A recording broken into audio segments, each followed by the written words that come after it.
I remember last year around this time, Yeah. it was a day after the Brexit Yeah. that I had a conversation with you. Yeah. It is 1 year down the line. How do you look at Brexit now? Obviously, there's probably even more uncertainty now than there was when we were talking 24 hours, 12 hours from the decision by the British people, Yeah. 52-48 to come out. No, I think now we've had a general election. Theresa May did not get the majority that she wanted.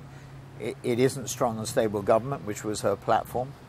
There are questions about how long she will last as Prime Minister. It looks as though the Tory party the powers that be will keep her in place at least for a period of time, because it doesn't look as though there's a strong substitute.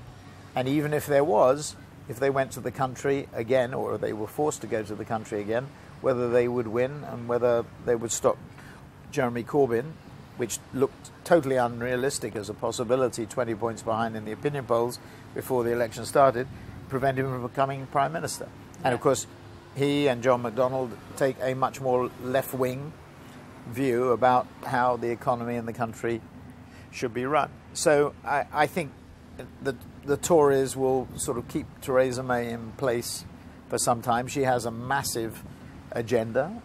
The Queen's speech was totally around the Brexit situation. We have less than 2 years, about a year and a half to get it right. We have to go to 27 member states to get agreement. My bet would be, for what it's worth, it's either no deal or a soft Brexit with some form of transition arrangement. But how did it impact your business and also the elections? I mean, it's not, people don't turn lights on and off. I mean, when these things happen, there's no usually there's no instant reaction. So you can say, Brexit, the UK economy was surprisingly stronger than people thought it was going to be. It's starting to come off a bit. The key indicators are indicating that. A weak pound has not hurt us. I mean, in translation terms, it strengthened the business in some respects. In valuation terms, because we're valued in sterling, obviously it has a negative impact, but it's buttressed by the fact that, as I say, 88% of our revenues and profits come from outside the UK.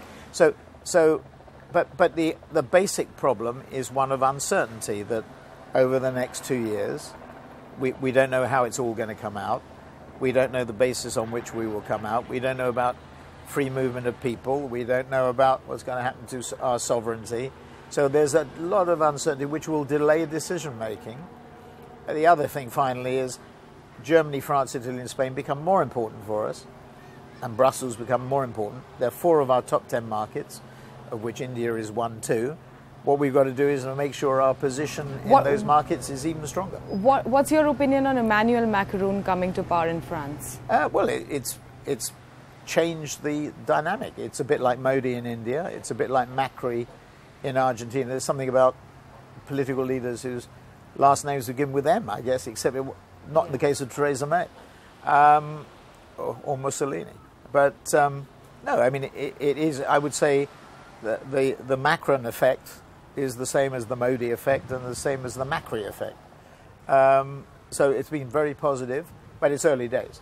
The key issue is, how does he manage to change the social laws here, and whether the unions will reach an agreement with him on that. So last year has been very shocking politically, whether it was Brexit or Trump victory. Which one of these has had a larger impact on your business? Well, I think that the answer is probably both, but both in a way are the same, because Trump has been unable to implement to date his program, which my view is for the US economy, is if it's anti-regulation or reduced regulation, if it reduces taxes, and if it stimulates economic activity through infrastructure spending, that's all to the good. If America grows at 3% or even higher, which is what the president said he thinks it can do, that's not only good for America, but probably good for the world. The question mark is what happens outside America. Do Trump policies, whilst they might help and stimulate the US economy, are they damaging to the rest of the world? We have yet to see. Yeah. But I would say basically we're still waiting to see. There's optimism in America. With Brexit, we're waiting to see. The difference is we're slightly less optimistic. In fact, we're pessimistic about the possible outcomes. But again, it's uncertainty. Yeah, uncertainty. So what people say and what people are doing are two different things. Yeah. I mean, at the moment, we see world growth at 3 to 4%, low inflation, low pricing power, focus on cost. Okay, bringing you back to advertising, what's your opinion on ad fraud? And how can clients derive maximum benefits out of their investment? What's your opinion on murder?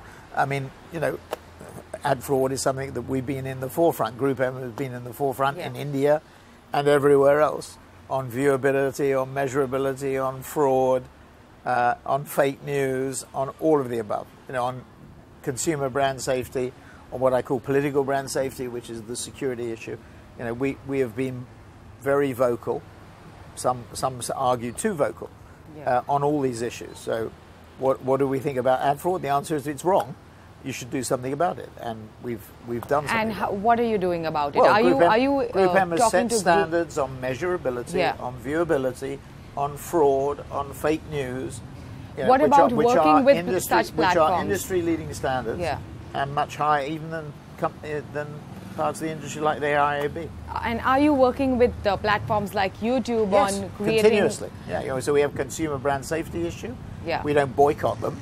Yeah. I think boycotts are very productive. What we do is work with them to figure out what we call the white sites and the black sites to try and narrow it down. My final question to you is, we are on the final day of Cannes, and, let's say after the awards, you catch up with Maurice Levy, John Wren, Michael Roth together for dinner. He's retired. So are we talking about Arthur Sadoun or Maurice Levy? Both, probably. What well, will you you think talk they're both about? running the company? He is omnipresent, we all know that. What will you talk about, all four of you together? Well, probably last year we would have talked about the SDGs development goals with Ban Ki-moon. This year we probably would talk about Cannes. All right. What about Cannes? About whether we should be here or not. All right. Thank you so much. Good. Thanks for speaking to us, and hope to see you in Cannes again next year. Good to see you.